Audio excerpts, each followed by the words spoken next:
there's some fucking bizarre shit going on with Ubisoft. And not just the lawsuit. There's more than just the lawsuit that's going on with there, but we will get into that lawsuit. So, with all that said, let us begin. So Ubisoft's Project U is back to the drawing board after 5 years of development. Now, I kind of get the impression that a lot of people are going to look at this and say, what the fuck is this? Because it's been fucking 5 years. You've probably forgotten about it. But it had a different name back in the day. It was, I'm sure it's in here. I can't remember though.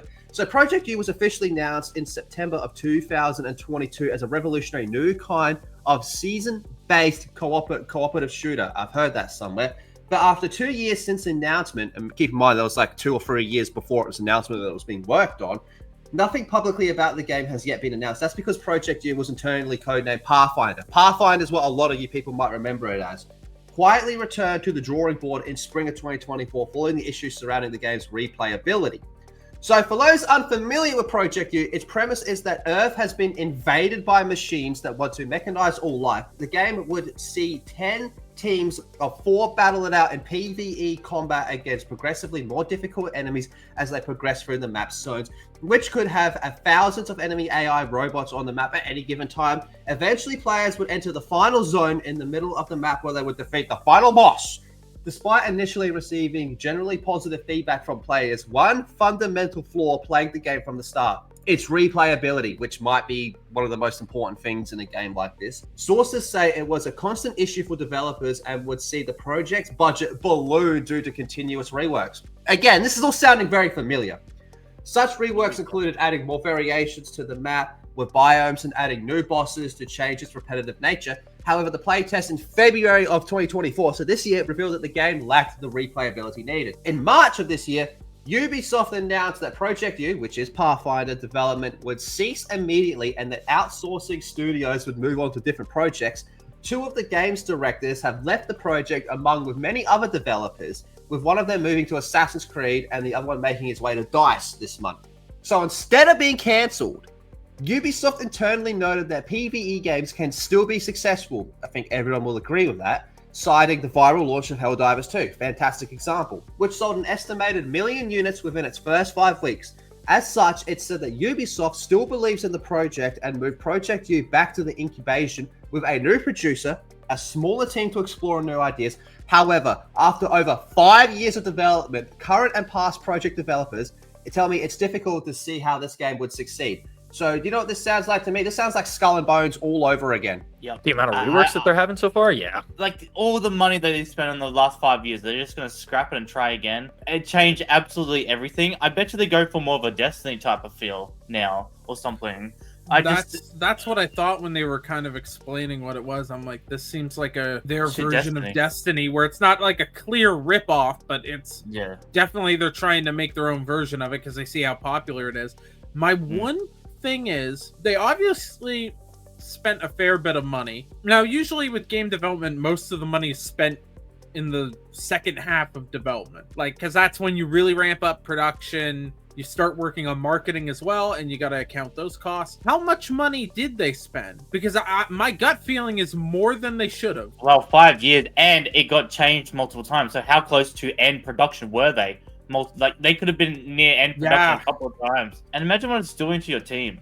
Like, your team's like, oh my god, we're finally there. We're almost there. We're finally doing what they're telling us to do. And then they just, oh no, a complete switch up, complete change, and it's like, now it's completely different. It's like, what the fuck? Well, it gets even worse. It gets even worse because now Ubisoft is facing a class action lawsuit for shutting down the crew. I wonder if Ross has said anything about this. I should have checked that before we started the stream. So Ubisoft shut down the service of the crew in March of 2024, and we all know the fallout that happened from that. It fucking blew down a lot of doors. Well, I should state it was more than just shutting down the servers of the crew.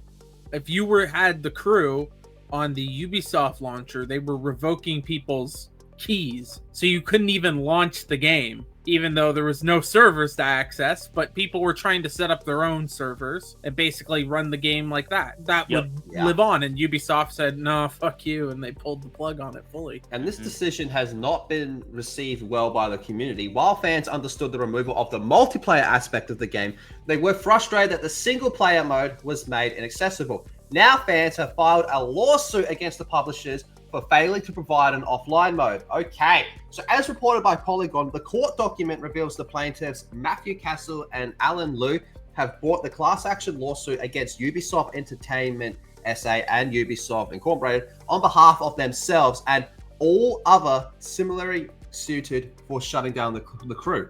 The plaintiffs have accused Ubisoft of duping them in several ways. Firstly, they say that Ubisoft, quote, misled consumers by telling them they were buying a game when in fact they were renting a limited license to access the game. And we've seen Steam. Even Steam had to change their fucking description and like damn near everything because, well, it started from this actually. So the plaintiffs have also alleged that Ubisoft omitted material facts from the packaging of the crew. It was stated that Ubisoft didn't mention the crew servers could be shut down at any point without providing a minimum offline mode for consumers to continue to access the game as they pay for. Moreover, they bought physical discs, believing the crew itself was encoded into physical discs consumers could buy or digital files consumers could pay or download. Instead, the game was on a remote server and physical disc acted as a key to access the server. This is why, you know, look, I'm in full agreement, and I think everyone is physical is always superior in every way. But we're at a stage now, or at least we're getting to the stage where it actually doesn't matter. Yeah. If you have physical, it can still be turned off. It can still happen now. They can fucking, especially in this era of smart TVs, everything's connected to the internet in some capacity. It doesn't matter if you have a physical. If they want to remove your access, it can be done. You could be trying to watch fucking Spider-Man 2 and then all of a sudden, nah, fuck you. So the plaintiffs stated that they purchased the crew's physical disc. They believe the game will be playable indefinitely without the risk of being disabled. They also give examples that Ubisoft had shut down online servers for games like Assassin's Creed 2, Assassin's Creed 3 and the more in the past, but patched in offline mode later. So, however, in the case of the crew, after the community backlash, Ubisoft responded that offline features of other games of the Crew franchise, Crew 2 and Crew Motorfest, would be preserved, but the original was left out of the list. The plaintiffs have demanded a trial by jury. The aggregate claims of all the members includes the proposed classes in excess of, what's that? $5 million? Okay. Yeah. Exclusive on interest and cost in the class action lawsuit. Now, there was another part here that I need to double check, but if I remember correctly, there's actually part of the game that says it's set to expire in 2099. Let me see if I can find that, but we have a fucking thing here. The other thing to take note of this too is that it's filed in California, so they're trying to use California state laws, whatever acts that they pass there against consumer protection. So not too sure. I don't know California laws at all. Yeah, I'm not a big expert on California law. Yeah, but that 2099 thing, I don't care what jurisdiction you're in. If that's in there, which I haven't had a chance to actually read the court document, if that's actually in there, ooh, that's fucking bad for Ubisoft, because you put in a date where it's going to expire and then you take it out before that date, unless there's a clause where it's like at the latest 2099. That maybe could save them, but even then, it still may not be enough, because again, law supersedes any terms of service. So whatever the law is in that jurisdiction, it supersedes whatever corporate agreement that you have agreed to. You know, they can make you agree to something that like basically says, well, you know, Yves Guillemot has the right to come into your house and then lick your asshole. But because that's not legal for him to do that, they can't do it. The law will stop them from doing that. So that's an Speaking of Ross, I just found this when I bookmarked it. 2 people are suing Ubisoft over the crew in California. Some physical copies had expires on the 1st of January 2099 label. So maybe they have an angle, but I doubt one would save games overall. I know nothing about this. I think it's harsh odds in the USA. Yeah, well, there you go. So it looks like there might actually be a case there. If you can go and show that it does say 2099 in there, you might have something. My worry is that it says 2099 at the latest, which then leaves it open to we can have it expire at any point, and if for some fucking reason we're paying for this game in the 2099, after that it's done. We're not doing that. But again, this brings up the point of, I think we're going to get to the point where so much of this shit is going to become a head. If you make it enough of a headache for companies, they'll just go through the extra effort to put in offline modes. Like, that's the thing. If you just make it a PR nightmare for them, they'll be like, I don't want to fucking deal with this. All right, just give them an offline mode.